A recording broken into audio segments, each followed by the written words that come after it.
ولا تقولوا لمن يقتل في سبيل الله أموات উহুদের মধ্যে হযরত জাবের রাদিয়াল্লাহু তাআলা আনহু কে রাসূল সাল্লাল্লাহু আলাইহি ওয়াসাল্লাম একবার বলেন, এ জাবের, আমি কি তোমাকে তোমার পিতার সম্পর্কে কোনো কিছু বলবো না?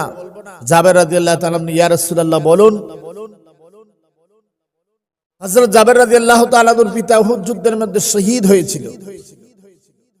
রাসূল বলেন, এ জাবের, তোমার পিতা মৃত্যুবরণ করার পরে জানো কি তোমার পিতার সাথে আল্লাহ রাব্বুল আলামিন কিভাবে কথাবার্তা বলেছেন?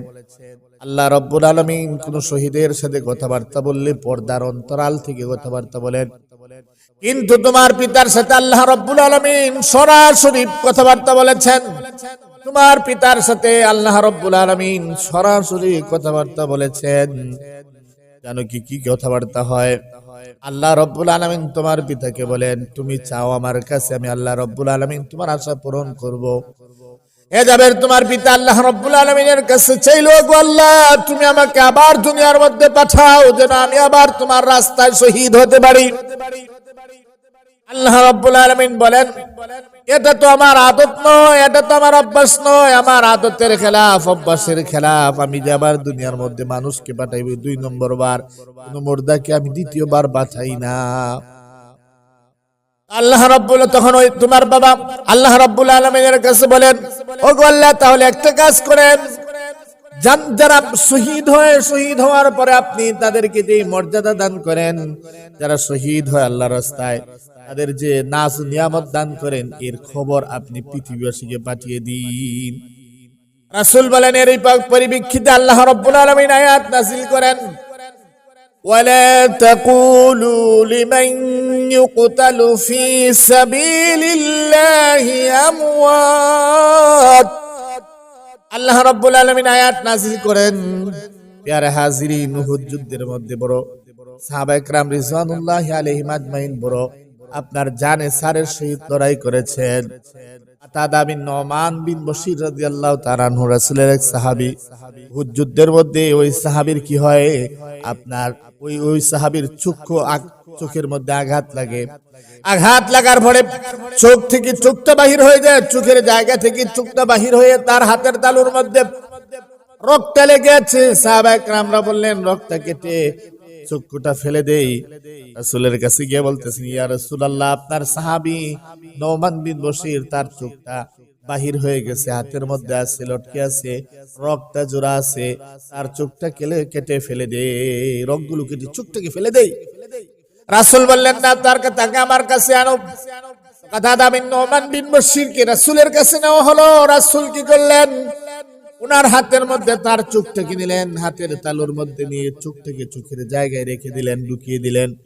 চোখের জায়গায় যখন ঢুকিয়ে দিলেন, রেখে দিলেন, তখন আর দোয়া করলেন, ও আল্লাহ, আর এই চোখটাকে তুমি তার সৌন্দর্য বৃদ্ধির মাধ্যম বানিয়ে দিও, সৌন্দর্য বৃদ্ধির মাধ্যম বানিয়ে দিও। রাসূলের দোয়া, নবীদের দোয়া কোনো বিফল যায় না। নোমান বিন বশির বলেন, তারপর থেকে আমার চোখের দৃষ্টিশক্তি এত গুণ বৃদ্ধি পেয়ে যায়, আমার চোখের মধ্যে যদি অসুখ বিসুখ হয়, তাহলে অপর চোখের মধ্যে অসুখ বিসুখ হয়েছে, কিন্তু যেই চোখের রাসূল সাল্লাল্লাহু আলাইহি সাল্লামের হাত দিয়ে লাগিয়ে দিয়েছেন, ওই চোখে কখনো আর কোনোদিন অসুখ হয়নি। আর এই চোখের দৃষ্টিশক্তি এত গুণ বৃদ্ধি হয়ে গিয়েছিল যে অপর চোখ থেকে কয়েক গুণ বেশি আমি এই চোখ দ্বারা দেখতে পাইতাম। সুবহানাল্লাহ, রাসূলের দোয়ার বরকত। প্যারা হাজিরিন, আমর ইবনে জামু নামে আরেক সাহাবী, উনি ল্যাংড়া সাহাবী ছিলেন। আমর ইবনে জামু রাদিয়াল্লাহু তাআলা আনহু, উনি ল্যাংড়া সাহাবী ছিলেন। বাড়ির মধ্যে বলতেছেন যে আমি যুদ্ধের মধ্যে যাইব। ওমর লোকেরা বলতেছে, আল্লাহ পাক রব্বুল আলামিন তোমাকে রুখসত দিয়েছেন, তুমি ল্যাংড়া, তুমি হাঁটতে পারো না, তুমি যুদ্ধ করবে কিভাবে? জিহাদের ময়দানে না যাওয়ার জন্য তোমার তো রুখসত আছে, তুমি কেন যুদ্ধে যেতে চাও? তখন তিনি বলেন, আমার 4-5 জন ছেলে আছে, এরা তো যুদ্ধের মধ্যে যায়, এরা তো জিহাদ করে, এরা জান্নাতে যাইবে, জান্নাতের নাজ ও নিয়ামত ভোগ করবে। আমি কি জান্নাতে যাইব না? আমি কি জান্নাতের নাজ ও নিয়ামত ভোগ করব না? তারপরে ওনার বিবি কি করলেন, রসিকতা করে ওনার বিবি বললেন, আমি তো দেখতেছি তুমি যুদ্ধের মধ্যে থেকে পালান করে ফিরে আসতেছো।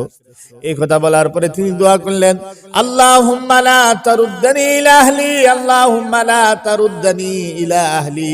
ও আল্লাহ, তুমি আমার আহলের মধ্যে আমারে ফিরাইয়া দিও না। রাসূলের কাছে গেলেন, রাসূলের কাছে গিয়ে বললেন, ইয়া রাসূলুল্লাহ, ইয়া রাসূলুল্লাহ, আমাকে আপনি জিহাদে যাওয়ার অনুমতি দিন।